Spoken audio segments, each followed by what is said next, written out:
Նախ մենք անպայման պիտի անդադար կրկնենք, թե ինչի համար է կալանավորված Արշակ Սրբազանը։ Արշակ Սրբազանի կալանքը բացարձակապես Նիկոլի ցանկությունն է, քաղաքական ուղիղ հրահանգով մի բանի համար, որ Արշակ Սրբազանը չի դարձել տիրադավ, չի դավաճանել հայ առաքելական եկեղեցուն, չի միացել այդ կոմպրոմատի գերիներին եւ բնականաբար Նիկոլին ինչ էր մնում, ընդհանրապես իր պատժիչ մեքենան գործի դնել, իսկ այդ պատժիչ մեքենայի մեջ մնացել են միայն հեղինակազրկված իրավապահները, որոնք ստրկական կարգապահությամբ կատարում են իր SMS-ները։ Արշակ Սրբազանի այս կալանքի գործով շատ կարևոր մանրամասներ կա, ինչի մասին եւս պիտի բարձրաձայնեմ, որովհետեւ դա էլ է խոսում նրա մասին, որ ման են եկել հարմար դատավոր, ման են եկել մարդ, որը միանշանակ պիտի կատարի եւ դուրս չգա քաղաքական կոնյունկտուրայի շրջանակներից, դրա համար Արշակ Սրբազանի այս կալանքի ձևական իմաստով կալանքի երկարացումը մի քանի դատավորների մոտով անցել է, անգամ փոխվել է դատարանի նստավայր, գալով հասնելով այստեղ այս կենտրոն դատարան, որտեղ Նիկոլի ասած իր սրտի դատավորները, Նիկոլի ասած իր վնգստացող դատավորները կկարողանան կազմակերպել այն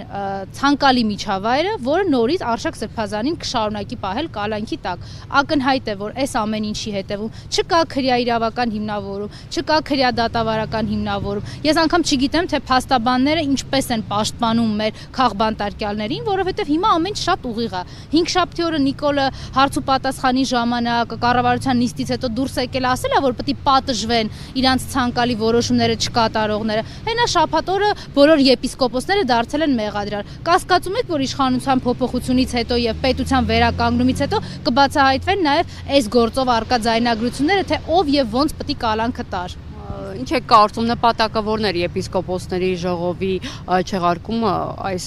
եպիսկոպոսների նկատմամբ սահմանափակումը արգելքը, որով պետք է դուրս չգան երկրից։ Չեղարկումը որպես կարճաժամկետ նպատակ, իսկ երկարաժամկետ նպատակ ընդհանրապես մի բան ցույց տալ, որ դեմ գնալ Նիկոլին նշանակում է հալածվել, դեմ գնալ Նիկոլին նշանակում է զրկվել սեփական իրավունքներից եւ ազատություններից։ Գլոբալ իմաստով Նիկոլի ցանկությունը եւ նպատակը հայ առաքելական եկեղեցու ցանկացած տեսակի գործունեության ուղղակի կասեցումն է։ Ինքը սեկտան իրա ստեղծել է, իրա սեկտանտությունը անում է, շրջապատված բոլոր տեսակի հնարավոր ախրանիկներով, իրան դա ձեռնտու է։ Հայ առաքելական եկեղեցին հայկական ինքնությունը ոչնչացնելու հետ տրամաբանական կապի մեջ է Նիկոլի համար։ Ինքը պիտի ոչնչացնի առաքելական եկեղեցին, հայ ինքնությունը ոչնչացնելու տրամաբանության մեջ։ Այստեղ ուրիշ որևէ ինչ որ դավադրությունների տեսություններ, ավելի բարդ քննարկումներ, չէ, ամեն ինչ պարզ է։ Եթե Նիկոլի կողմնակիցն ես, կարող ես օրինակ ուղի եթերով սպառնալ, որ վեհապարի գլուխը կջարդես ու դրա համար չկա քրեական հետապնդում։ Կարող է սոցիալական ցանցերում իրենց հորինած հոդվածով